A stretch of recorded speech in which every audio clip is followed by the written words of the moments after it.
మాన్యుల మాటలు సామాన్యులకు మార్గదర్శకంగా ఉంటాయి.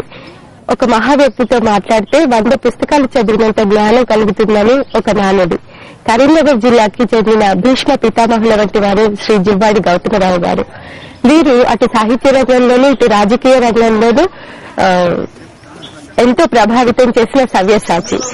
వృత్తిపరంగా న్యాయవాది, సామ్యవాది, జీవిత రంగంలో సౌమ్యవాది, ముఖ్యంగా చెప్పాలంటే మానవతావాది. వీరు ఫిబ్రవరి 1, 1929 కరీంనగర్ జిల్లాలోని ఇరుకుల గ్రామంలో జన్మించారు. పాఠశాల విద్యాభ్యాసం అంతా కరీంనగర్ లోనే సాగింది. మొట్టమొదటి బీకాం బ్యాచ్ ఉస్మానియా యూనివర్సిటీలో వీరు విద్యార్థి జీవితం మొదలుపెట్టారు. అప్పటి నుంచే రాజకీయోద్యమాల్లో చురుకుగా పాల్గొన్నారు. నిజాంకి వ్యతిరేకంగా తెలంగాణ విముక్తి పోరాటంలో వీరు పాల్గొని జైలు జీవితం కూడా గడిపారు. 12 ఏళ్ల వయసులోనే తొలిసారిగా విశ్వనాథ సత్యనారాయణ గారి చెలియని కట్ట చదివారు. అప్పటి నుంచి విశ్వనాథ వారి రచనలపై వీరికి అభిమానం, ఆసక్తి. రామాయణ కల్పవృక్షం వీరికి అత్యంత ఇష్టమైన కావ్యం. ఇంకా వీరు సాహిత్య పత్రికలు నడిపారు. విశ్వనాథ కవితా వైభవం వీరి సమీక్ష గ్రంథం.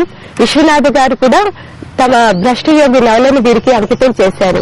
ఈ విధంగా కృతి కర్త, కృతి భర్త అయిన శ్రీ జివ్వాడి గౌతమరావు గారి గురించి, వారి సాహిత్య రాజకీయ జీవితాల గురించి వారి మాటల్లోనే తెలుసుకుందాం. గౌతమరావు గారు, సాహిత్యం పట్ల మీకు ప్రేమ, సేవ చేయాలన్న తలపు ఎప్పుడు ఎలా కలిగాయి? సేవ చేయాలనే తపన అని ఎప్పుడు కలగలేదు. అది చిన్నప్పటి నుంచి పద్యాలు చదువుకోవటం అలవాటు ఉన్నదన్నమాట. మా చిన్నప్పుడు మా కాలంలో పద్యం రానివాడు ఉండేవాడు కాదు. ఏ ఊళ్ళో అయినా అన్ని చిన్న చిన్న బళ్ళు ఉండే ఊళ్ళల్లో, లేకపోతే second, third standard, 4th standard దాకా. అందులో తెలుగు భాష, ఎక్కాలు, పద్యాలు ఇవి 3 చెప్పేవాళ్ళు అన్నమాట వాళ్ళు. ఇది వేరే అంతా తర్వాత స్కూల్కి పోయినాక హిస్టరీ కానీ జాగ్రఫీ కానీ అంతా చేసేవాళ్ళు అన్నమాట. అయితే అప్పుడు చిన్నప్పుడు మా నాయన గారు మాకు ప్రహ్లాద చరిత్ర అంటే 6-7 ఏళ్ల వయసులో చెప్పిన పద్యాలన్నమాట అవన్నీ. ఇంకోటి వామన చరిత్రం, భజేంద్ర మోక్షం. ఇది బేసిస్ నాకు ఇది సాహిత్యంలో మొట్టమొదటిది అన్నమాట. ఇక సేవ చేయాలన్న తప్పన తర్వాత యాక్సిడెంట్స్ అన్ని సాహిత్యంలో ఏదో పత్రిక తీయటం అవి ఇవి యాక్సిడెంటల్ గా జరిగిన సంగతులు తప్ప ఇది కావాలని చేసిన పనులు కావని.